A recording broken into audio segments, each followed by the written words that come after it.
Okay, so next I'm going to talk about the OTP for SRAM repair in high-performance computing.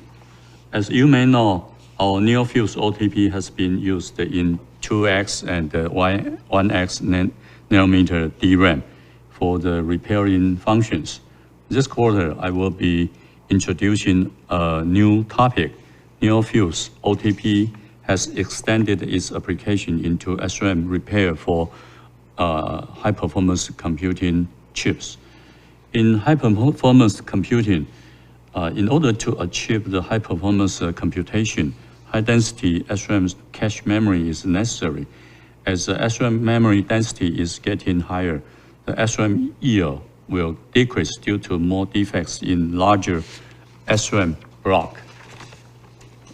Instead of disposing the 40-bit, it makes more sense to repair it. So today, I will talk about what is the SRAM repair and why near-fuse OTP is the best solution for it. High-performance computing are the processors that perform at high speed.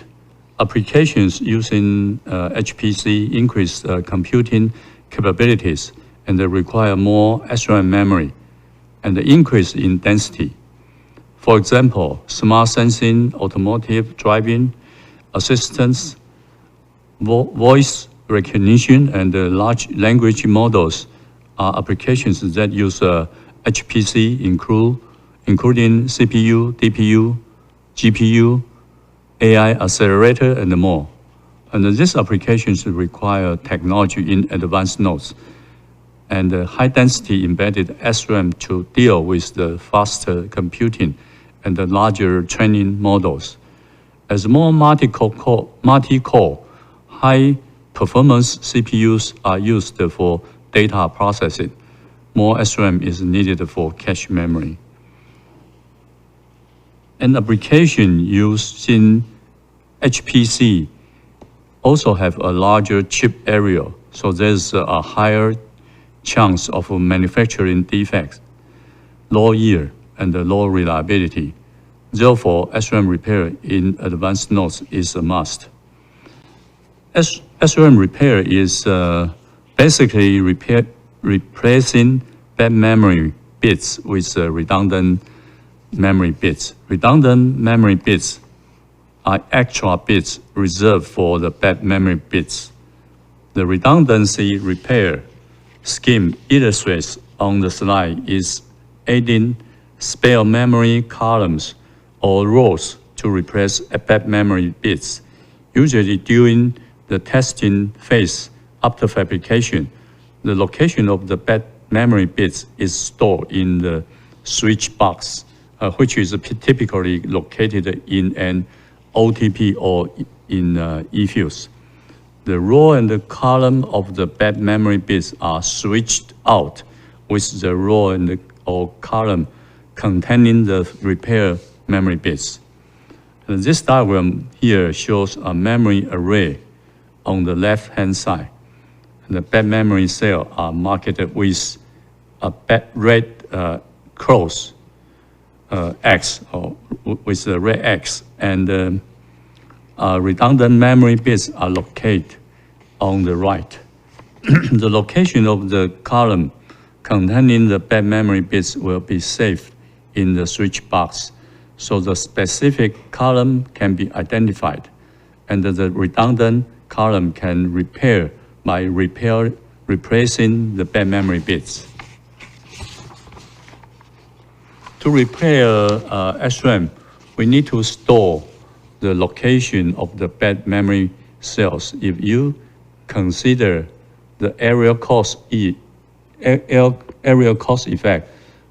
yield, reliability, and the flexibility, then near-fuse OTP is a better solution for storing a switch box as compared to eFuse.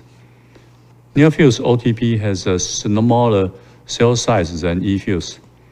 For high-density SRAM repair, the requirement for OTP density is also higher. The advantage of cost saving by using OTP is superior to eFuse since the size of OTP block is much smaller than eFuse block. Besides, the programming scheme of eFuse is to burn out the fuse. The yield of eFuse is much worse than OTP. Other than size and the yield, reliability is also an issue. Aside from OTP's excellent production record, eMemory's OTP has also passed rigorous testing to guarantee data retention for at least 10 years, and which is not always the case for eFuse. For flexibility, OTP is also much more flexible than eFuse since it has better coverage for different form factors of memory, such as 3D or multi-chip packagings, and can guarantee higher yield during the productions. When it comes to SRAM repair, it is important to know that more advanced process node will more likely have memory defects due to the smaller feature size, which lead to larger repair densities. Therefore, having a good OTP solution is important in ensuring we can meet the requirements for memory repair in advanced node. And this concludes my remarks. Next, we will enter the Q&A section. Thank you, Charles.